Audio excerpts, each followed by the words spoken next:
lot of terrific-looking people ready to go if something was necessary. People at the highest level of law enforcement. There's nobody like these people. So they just wanted me to step aside for a little while just to make sure that everything was cleared outside, because it was right in this area.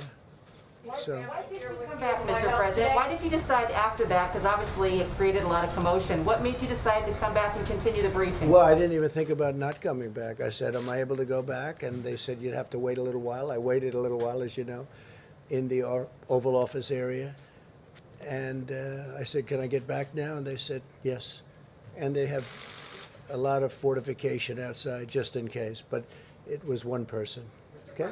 You said the shooting was outside. How far away from the White Well, House? they're going to be giving you a full briefing in a little while. Far from the White House, or was it right in front I can of only that tell you they're going to give you a briefing. It was outside of the premises. Near the fence, but outside of the But it was near the premises. fence, so pretty Near close the- to here. Yeah, pretty close. So I was telling you that the Dow Jones and the S&P 500 are now 50% above the March level. NASDAQ is setting new records. It's already broken the record despite the situation of having the China virus. We have new jobs are rising and unemployment is falling faster than nearly anyone thought. And over the past 3 months, we've created over 9 million jobs. And that's a record, a 3-month record. If you add it up, it's a 3-month record by far. And we've beaten expectations by 12 million.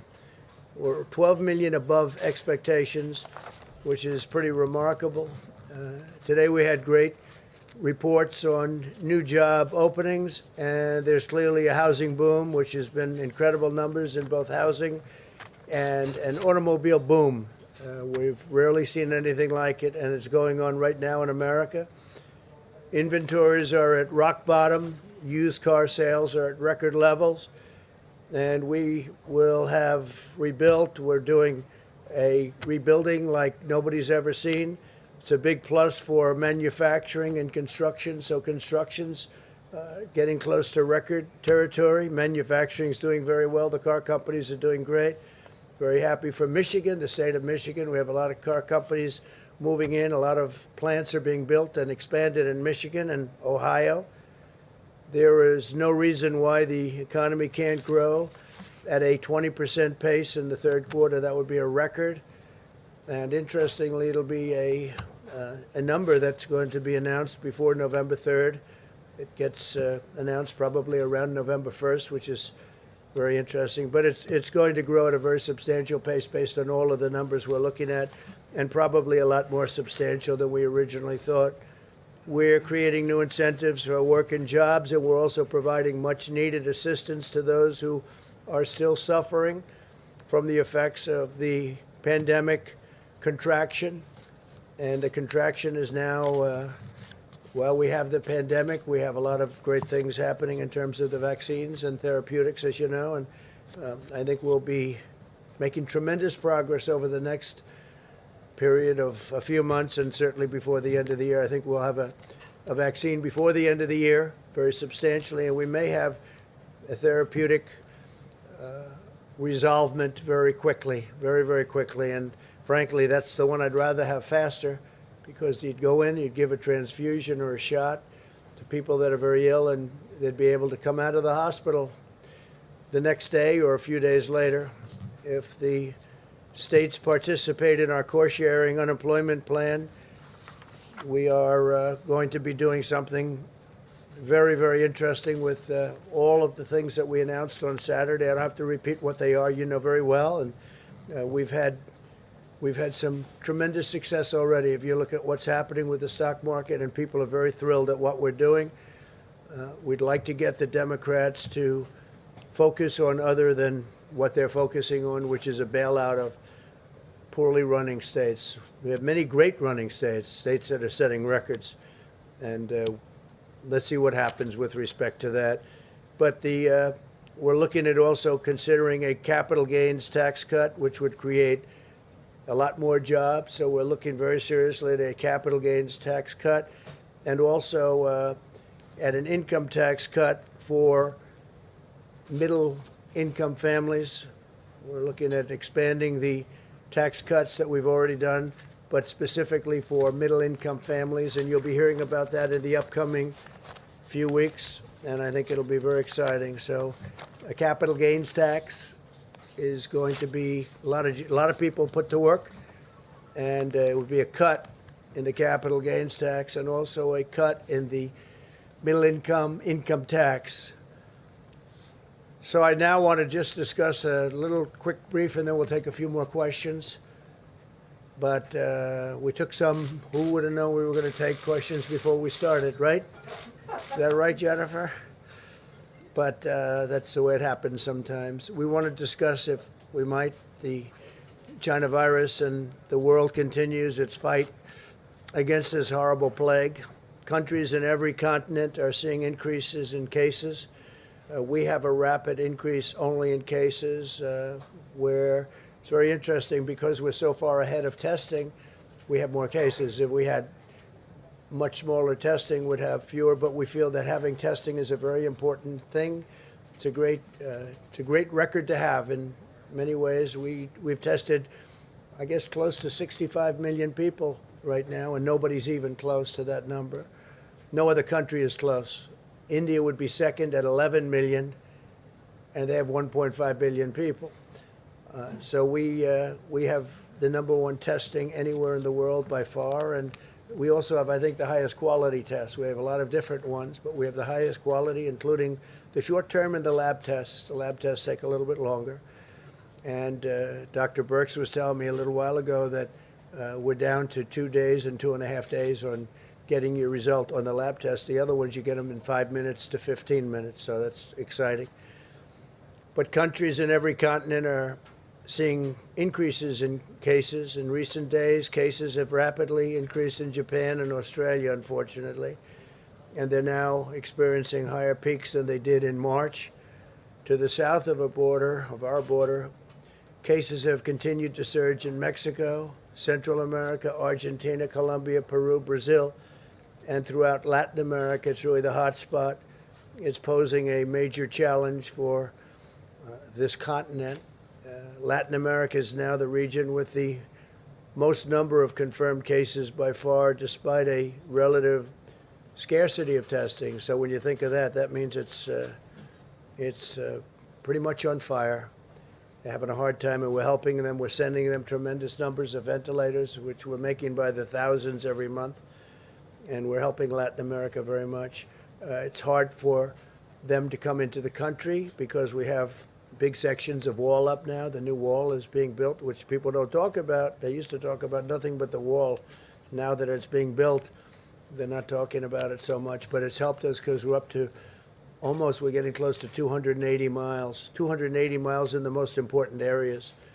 So that's helping us a lot in terms of not having people come in to the country who are infected with the coronavirus. This global trend underscores the persistence of the virus, including in nations that apply the strictest and most punishing lockdowns. You have nations that are really tough on the lockdowns, and they're getting hit very hard.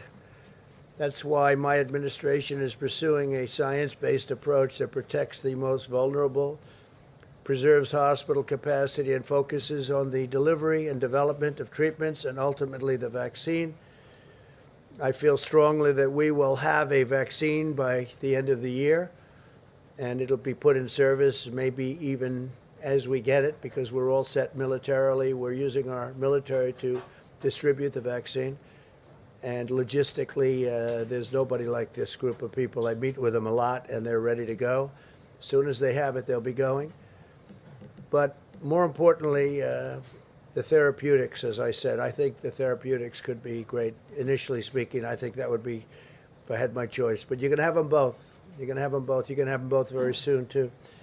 At the same time, we urge all Americans to apply common sense mitigation. You all know what that mitigation is. Everybody knows it by heart now.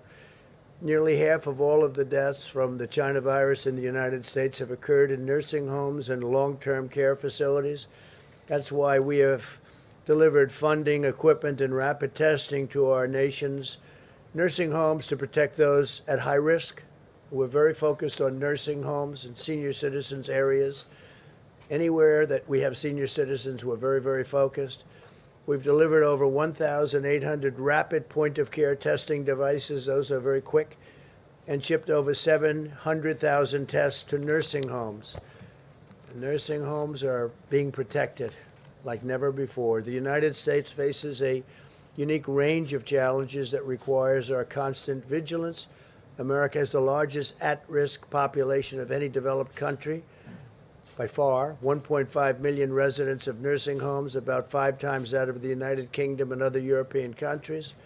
Our country also has a higher prevalence of underlying conditions that this virus targets, yet we have fewer deaths per capita than the United Kingdom and most other peer nations in Western Europe. So that's an important, we have fewer deaths per capita than the United Kingdom and most other nations in Western Europe, and heading for even stronger numbers. But one person is too much as far as I'm concerned. Should have never been allowed to happen. Should have never been allowed to escape China. Nationwide, we continue to see encouraging signs. In the last 7 days, nationwide cases declined by 14%. Hospitalizations decreased by 7%. Fatalities decreased by 9%. Arizona and Florida are improving rapidly with fewer patients coming to emergency rooms by far, as well as decreasing cases, decreasing fatalities, and expected and expanded hospital capacities. So we have an expanded hospital capacity. It's pretty dramatic when you look at it, meaning we have more room should we need it. So a lot of tremendous work has been done. In Texas, likewise, the number of patients going to emergency rooms has dropped from July by more than 2/3. That's a lot. Nevertheless, we continue to monitor Texas very closely. Terrific governor, terrific people working on that whole situation in Texas, especially at its test positivity rate, which rose over 20% this weekend. Overall, cases in Texas are coming down and have stabilized in the border counties. That's, again, where you have the wall and you're next to, in some cases, the wall. In some cases, you'll have it very shortly. You'll have it all built within a number of months.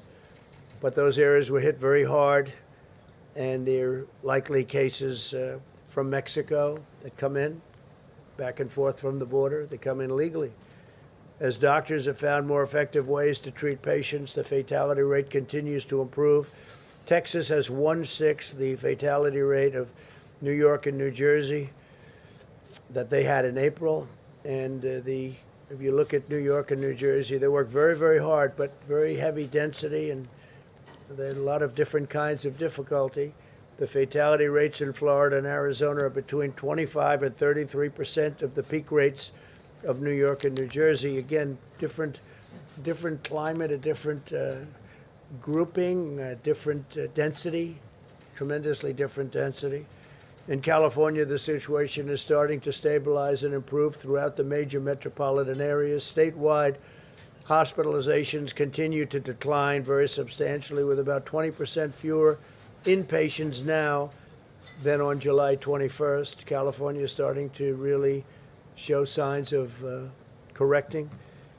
We're monitoring regions with increasing cases, including Boston, Chicago, and the Midwest, and we're monitoring them very, very strongly and very, very hard. I do want to say that I think at the end of a fairly short period of time, you're going to be in very, very good shape all over our country. Every loss of life is tragic, and all nations must work together to defeat this horrible virus. My administration is going to continue to save as many lives as possible. We are working round the clock, everybody. I mean, it's incredible how hard they're working. And people from other countries, we're working with them also, and they're working very hard. This is something that's now attacked 188 different countries. There are a wide range of factors that determine how the virus impacts a nation, such as age, underlying conditions. Underlying conditions is a very big one. If you're sick in any way, especially they say heart and diabetes, that's not a good thing to have. If you if you're going to have this, if you're going to catch it. So we're trying to protect especially those people that have problems with their heart or diabetes and levels of pre-existing immunity resulting from past exposure to other viruses, which happens. We must stop politicizing the virus and instead be united in our condemnation of how this virus came to America, how this virus came to the world, and we're going to figure it out, and we're going to find out, and we're very angry about it. On the therapeutics and vaccine updates, 3 vaccine candidates are currently in phase 3 clinical trials, something that would have been impossible under the previous administration or any other administration. And several others are showing considerable promise. We have great companies, very well-known companies. I think everyone in this room would know these companies, but they're the biggest and the best in the world. And we're working with other foreign companies and countries that have been really working very closely with us. We're trading. We're not looking to do anything but come up with the answer, and we really don't. We don't care. We want to come up with the answer. If it's one of ours or one of theirs, it's okay. We have to come up with the answer, and we're very close to getting it. Some people think we have it. We may have it. We have the best scientists in the world racing to develop a safe vaccine that will end this pandemic, save millions of lives, and that's millions of lives all over the world, and end the harm inflicted by this virus to our society and to all other nations.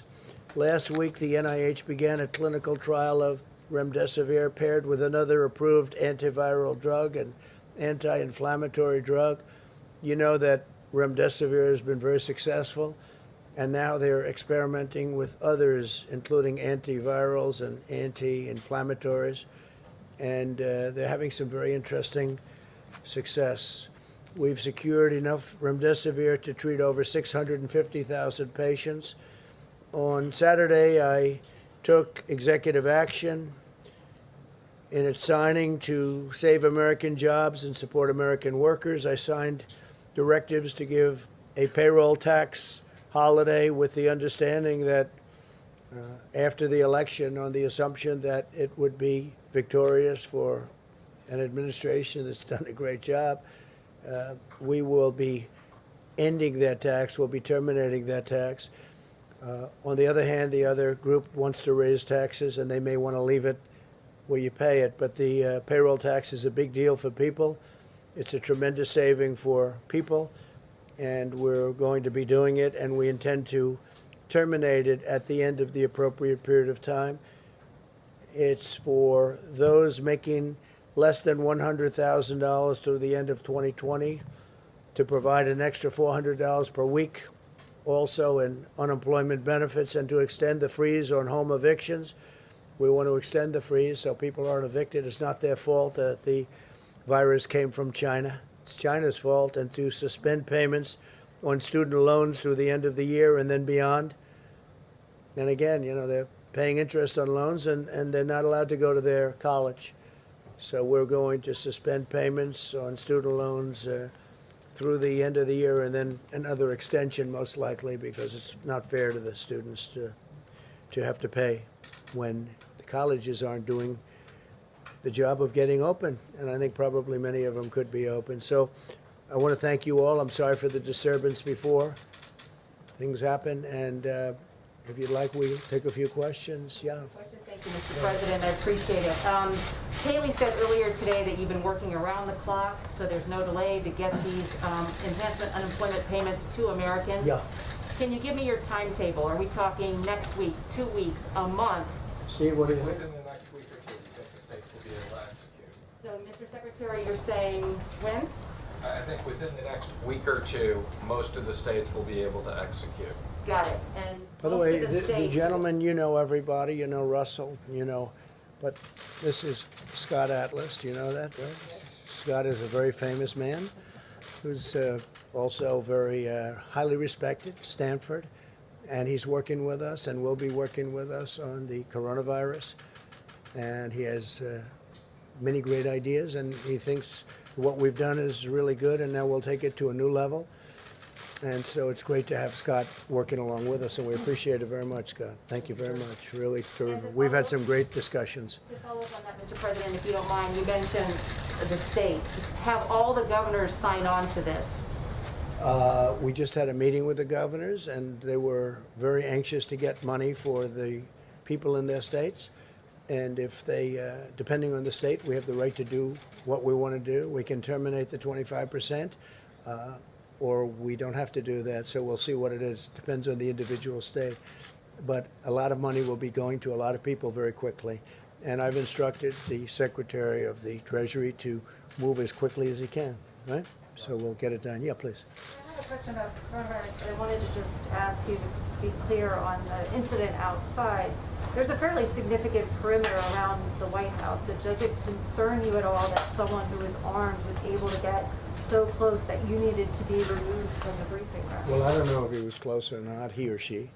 I don't know if it was a he or she. But I have such confidence in these people. They're so good. And I don't think the person breached anything. It was on the outside ground. So I don't believe anything was breached. I asked that question. So they were relatively far away.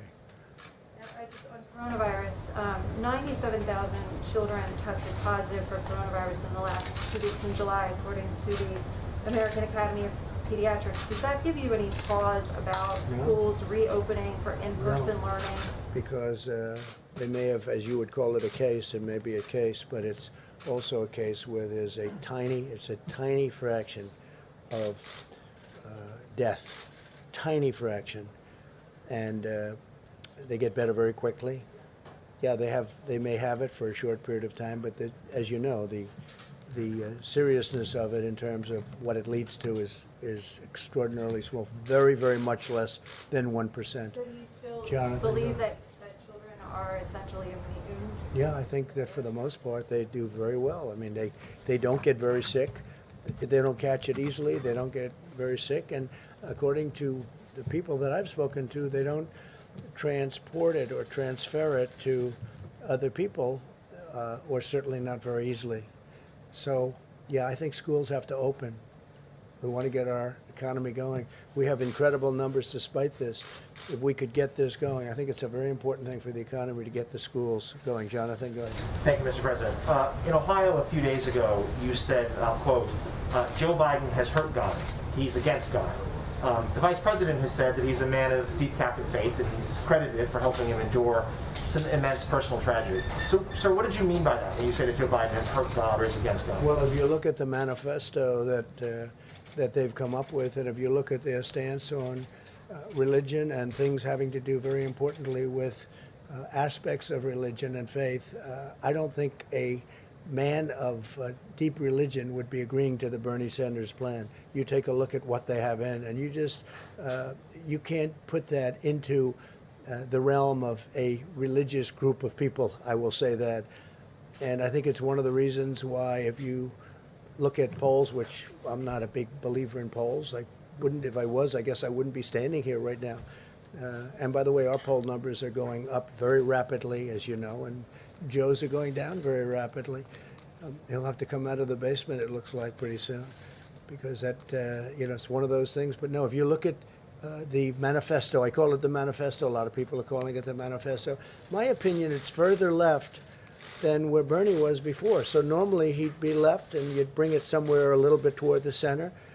But some of the things that they have down there, and I'm not only talking in terms of religion, I'm not talking even in terms of religion, but some of the things they have in the agreement made, and this was an agreement made by Bernie Sanders and Joe, it's a terrible thing. It would be a terrible thing for our country. It will destroy our country. We will go into a depression. We will put on regulation. We will double and triple taxes. It will be terrible for health care, just terrible. You'll have 180 million people lose their health care. It will be a terrible, terrible thing for our country. Okay, yeah, please, Jeff. Thank you, sir. I'd like to ask you a question about something you said in Bedminster as well. You said that you're planning to issue an executive order to ensure that health insurance companies prevent or cover people with pre-existing conditions, and you said that that had never been done before, but that's not the case, because that is the law under the Affordable Care Act. So my question is, why do you need to issue an Well, I executive said order no. for law that is already Yeah, existing? but I didn't say, I said as an executive order. As you said as an executive order, it hasn't been done before. We want to be able to assure people that pre-existing condition is always taken care of. As you know, we've done tremendous things having to do with the individual mandate. We got rid of the individual mandate from Obamacare, which really ended Obamacare as it would be officially known, because the individual mandate was the biggest part. It was also the most unpopular part, where you pay for a terrible privilege of overpaying for insurance. You pay not to have to pay for your health care. And that was a disaster for people and a very unpopular. That was called the individual mandate, and we terminated that and officially terminated that. And that was something that we have been given thanks for by many, many people. But the individual mandate will always be with us. The individual mandate termination will always be, they can't start it up. In fact, I don't even believe, you'll have to tell me, I don't believe it's been challenged when we ended it. And pre-existing conditions, the Republicans are 100% there. And I'll be issuing at some point in the not too distant future a very strong statement on that, probably in the form of an executive order. Why do you need her to do an executive order if it's already a part of existing Just a double law? safety net, and just to let people know that the Republicans are totally, strongly in favor of pre-existing condition, taking care of people with pre-existing conditions. It's a signal to people. It's a second platform. We have pre-existing conditions will be taken care of 100% by Republicans and the Republican Party. I actually think it's a very important statement. Yes, please. Mr. President, do you still intend to try to hold an in-person G7 meeting in the United States at some point in August and September? And have you already sent out invitations to do so? No, we haven't sent out invitations. We're talking to them. As you know, I was on the phone with many of them yesterday with respect to Lebanon, which is truly one of the saddest, most catastrophic things I've ever seen. And they have no idea how many people have died. They're having revolution right now in that country. It's just a terrible thing. But I was yesterday, 8 o'clock in the morning. We had our time. We had a big teleconference call. Some of those people were there. I'm much more inclined to do it sometime after the election. We were going to do it in September. They'd like to do it. We could do it through teleconference, or we could do it through a meeting. But I sort of am now suggesting, I told my people yesterday actually, why don't we do it sometime after the election, when things are a little bit, you have a little more time to think about it, because it's very important. The G7 is very important. To that meeting? I don't know, but we have invited a number of people to the meeting. I certainly would invite him to the meeting. I think he's an important factor. But we will invite certain people that aren't in the G7. Some people have already accepted, but we're going to be doing it after the election. I think it's a better atmosphere to have a G7. I think it's a lot, I think it's just a better, calmer atmosphere to have a G7. Yeah, please. I wanted to ask Secretary Mnuchin, actually, have you spoken to any Democrats since Friday, or have they reached out to you at all about restarting negotiations? I've spoken to several Democrats. I have not spoken to Schumer and Pelosi since then. Do you expect, would you reach out at all to them to try and Yeah, I said anytime they want to meet and they're willing to negotiate and have a new proposal, we're more than happy to meet. They're hurting people very badly. This would have been so easy for them to do. And I saw that Senator Schumer said today on a show, I don't know what show, but he said today on a show that we should meet, we should do something. But, you know, where has he been for, how many weeks have you been negotiating? Like 4? And they should do something. It would have been so much easier than doing it the way we did it. But we did something that's very important, and frankly, it's been well received, very well received. Go ahead, please. Thank you, Mr. President. You tweeted earlier today that you're considering Gettysburg as a venue for your speech for the RNC nomination acceptance. What's your thinking behind that as a possible location? Well, I think I've been to Gettysburg numerous times. It's a national park. It's a national historic site. It's incredible. You know, it's the history. It's incredible, actually, to me. It was a very important place and is a very important place in our country. So we're looking at that. and we're looking at the White House would be very much easier for Secret Service. You see what just went on here. They're all here. Just like you have your seats, they have their seats at the White House. So there wouldn't be any expense or any extraordinary expense. And the White House would be a lovely place to do it also. Least expensive place that you could do it would be at the White House. This is a government expense. And look, I watch also with governments. I watch to make sure that we do what's right. But we're looking at Gettysburg and we're looking at the White House. And we have other sites too, but I think these would be two really beautiful sites. Jennifer? Mayor, would you envision having an audience for that speech? You could. You have plenty of room at both locations. I see John Roberts. John, you were outside. You said you heard shots fired before? Two shots in rapid succession just after you picked the podium. And they were shots, pretty much. It certainly You sounded like definitely a- know the difference. I know that. You know the difference. You thought they were shots, John? Definitely sounded like I gunfire. saw your report inside when I went inside. It was a good report, too. Thank you very much. Appreciate it. Jennifer, please. Can you give us an update on China? Do you think that your administration will respond to the sanctions that China announced this morning on American officials? Well, we've already responded in many different ways. We're talking a lot about China. We shouldn't have been talking about China. We did a phase 1 deal, and it was a wonderful deal, and all of a sudden it means very little in the overall import of things. They should have never allowed what happened to the world, including us. But this was released into Europe, and it was released into the U.S., and it was released all throughout the world, but it wasn't released into China. And we were doing numbers that just were incredible, and we hope to be able to do them perhaps even next year. I think we're going to have an incredible year next year, but that will never pay for the loss of life in our country and all over the world. So we view China differently than we did 8 months ago. Very much differently. Yes, please. Is there still any consideration of delisting Chinese companies? Is that an ongoing discussion? Delisting? Delisting Chinese companies? We never comment on specific things, but no, there's nothing Could in it still be on the particular. table? There's again, nothing specifically at the moment. Are you talking about delisting? From the US companies stock on the exchange? exchange? Yes. I'm sorry. Yeah, so just to be clear, we did make the recommendation, and the SEC will be putting out that, yes, as of the end of next year, if they do not fully comply, and that's Chinese companies, any other companies, they all have to comply with the same exact accounting, or they will be delisted on the exchanges. I thought We're you meant also- sanctions. I was confused when you said delisting. And Jennifer, we're also talking on the WTO, the World Trade Organization. China's treated much differently than we are.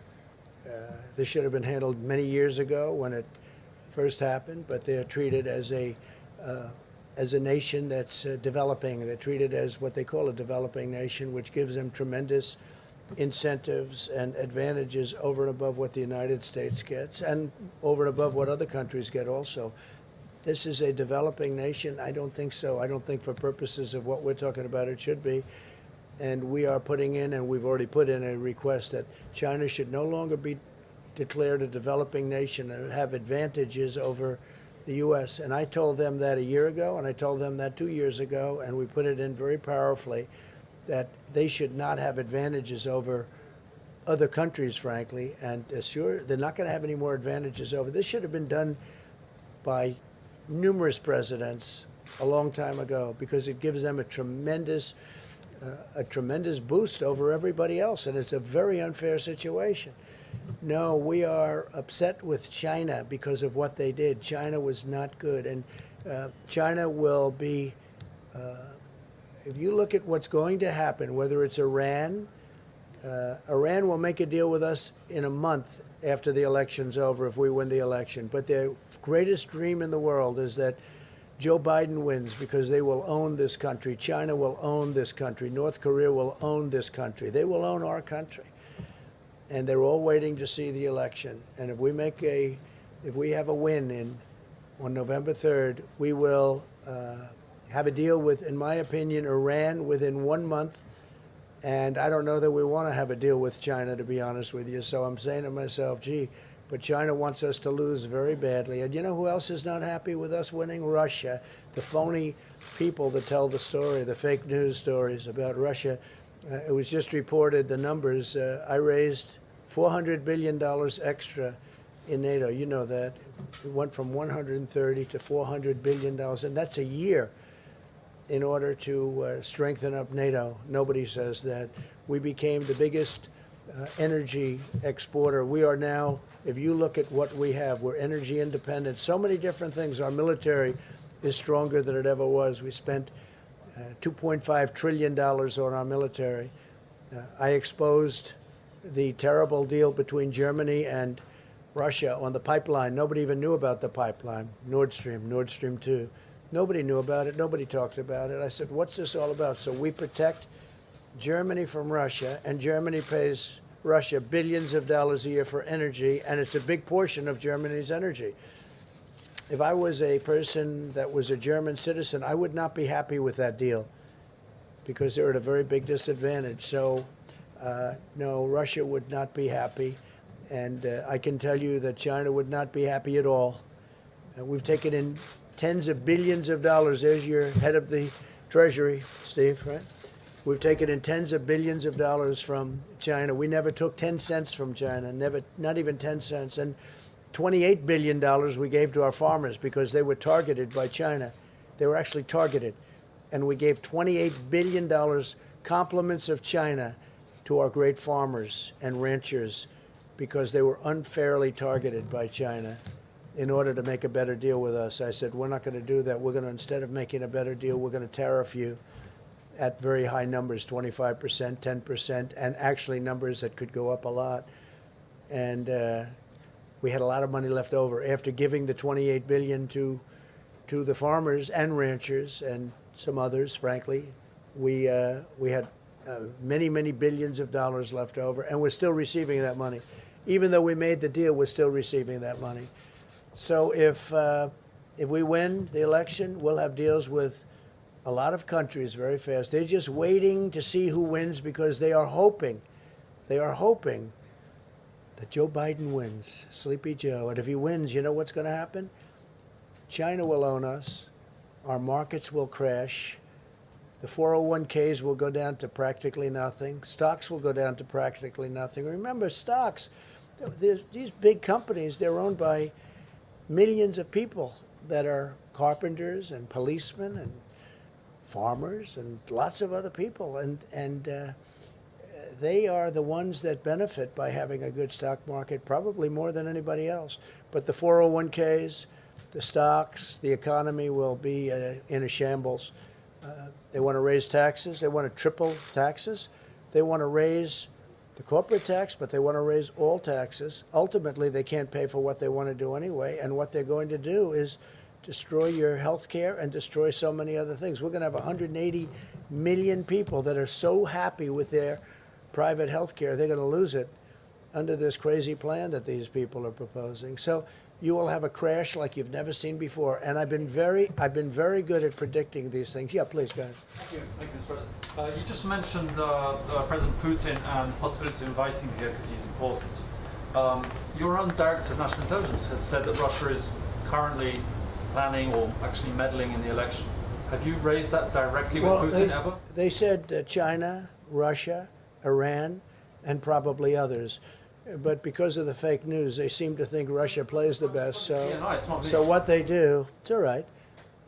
Well, I'm just saying the way the politicians look. The other day, they said the three countries. They said China and Russia and Iran. And some reporter got up and said, Russia is meddling. I said, well, didn't it mention China and Iran? Why didn't you mention them too? So I don't know. You know what I'm telling you? I'll tell you who's meddling in our elections. The Democrats are meddling by wanting and insisting on sending mail-in ballots where there's corruption all over the place. If you check what happened in New York, a small, relatively small race with Carolyn Maloney, and they called her the winner the other day because I was mentioning it at conferences and getting a lot of action on that statement. So they called her, they declared her the winner, and they have no idea who won. And the person, her opponent, is very angry. But they had mail-in voting, and they had hundreds and I think even thousands of ballots that are missing, that were fraudulent. Take a look at the Carolyn Maloney race. Take a look at Paterson, New Jersey. Take a look now at this one in Virginia, where they mailed out 500,000 applications, and they're going to people that aren't supposed to be getting an application. Yeah, please go ahead.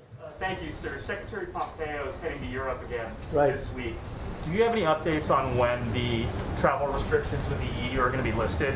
It seems strange we're offering exemptions for professional athletes, but not to K-1 visa holders, the so-called. Well, we try and do the best we can. You have big sporting events, and that's good for our economy, that's good for us, and they do talk about certain exemptions, and they make sure everyone's perfectly tested and everyone comes in at 100%. But, you know, we do make certain accommodations because you do have star athletes, and that means a good thing for the country. That's economic development, etc. But we are working very closely with Europe and with other countries to see what's the best timing. Don't forget, I was the one that turned Europe off because they really they led the way. They led it much more so than we did. We were months following them. And in terms of they got hit earlier than we did, quite a bit earlier than we did. So I put the restrictions on Europe. I put the restrictions on China, which was a great thing to do. In retrospect, we're getting, I mean, that was a very important day. Dr. Fauci said that was one of the most important days. And a lot of people didn't want me to do it, but we first put a ban on anybody from China coming in, and then we put a ban on Europe coming in. But we're working very closely with Europe to see when that will all come off. Yeah, please. If 160,000 people had died on President Obama's watch, do you think you would have called for his resignation? No, I wouldn't have done that. I think it's been amazing what we've been able to do. If we didn't close up our country, we would have had 1.5 or 2 million people already dead. We've called it right. Now we don't have to close it. We understand the disease. Nobody understood it because nobody's ever seen anything like this. The closest thing is in 1917, they say, right? The great pandemic certainly was a terrible thing where they lost anywhere from 50 to 100 million people. Probably ended the Second World War. All the soldiers were sick. That was a terrible situation, and this is highly contagious. This one is highly, highly contagious. No, if I would have listened to a lot of people, we would have kept it open. And by the way, we keep it open now, all the way. We keep it open. But we would have kept it open, and you could be up to 1.5 million or 2 million people right now. 1.5 to 2 million people. Our people have done a fantastic job. Our consultants and our doctors, you know, and with disagreements and with a lot of things happening. What we've done with ventilators has been amazing. What we've done with medical equipment has been incredible. We've supplied the governors. Nobody, not one person in this country that needed a ventilator didn't get it. And you know, at the beginning, there was a big shortage of ventilators. Nobody had stockpiles or anything comparable to what you had to have. So we would have lost, if you think about it, you had mentioned 160,000 people. Multiply that times 10 right now. I think it would have been unsustainable and unacceptable. But that's what would have happened had we kept it open. So, no, I think we're a very large country. We are one person. I say it all the time. A lot of people like to leave that out. One person is too many. It should have never happened. But they've done really an extraordinary job. They'll never be given the credit, and I'm not talking about me. The people that have worked on this so hard will never be given the credit, but they've done an extraordinary job with a very large, diverse country. Really an extraordinary job. And a lot of the governors who, as you know, they sort of do the micro in their states, and they go up, and I think I can tell you that a lot of the governors have done an extraordinary job too. Yeah, please go ahead. Thank you. Did you ask the U.S. ambassador in Brazil to focus his efforts in eliminating ethanol tariffs in Brazil? You have to, you can't, yeah. You asked the ambassador in Brazil to focus his efforts to eliminate ethanol tariffs in Brazil? We haven't really discussed that too much, but at some point we probably will be. And we don't want people tariffing us, and if they tariff us, although I must tell you, I have a very good relationship with President Bolsonaro. He's great. And I hear he's doing well. He's recovered from having COVID-19, as they say. and that's great, and send them my regards. I think that as far as Brazil is concerned, if they do tariffs, we have to have an equalization of tariffs, and we are going to be presenting something having to do with tariffs and fairness and tariffs, because we have many countries for many years that have been charging us tariffs to do business, and we don't charge them. And it's called reciprocity. It's called reciprocal tariffs. And you may be seeing something on that very soon. Did you have one, OAN? Brazil on coronavirus, Mr. President. OAN, please. Thank you, Mr. President. First of all, thank you for coming back to finish the briefing. Thank you very much. After the scuffle. So I have an opinion question for you. Okay. Joe Biden is set to announce his running mate at any time now. We expect him to announce her. Many of your supporters feel that the reason that Obama's former NSA, Susan Rice, is at the top of Biden's list is that she can best cover up a lot of the Obamagate surveillance crimes that have taken place during your campaign. What are your thoughts? What is your opinion? Do you subscribe to that line of thought? How do you feel about it?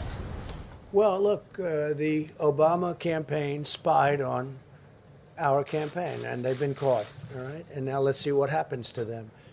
But they have been caught. They've been caught red-handed. It's probably treason. It's a horrible thing they did.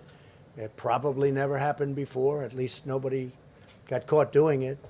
But they used the intelligence agencies of our country to spy on my campaign, and they have been caught.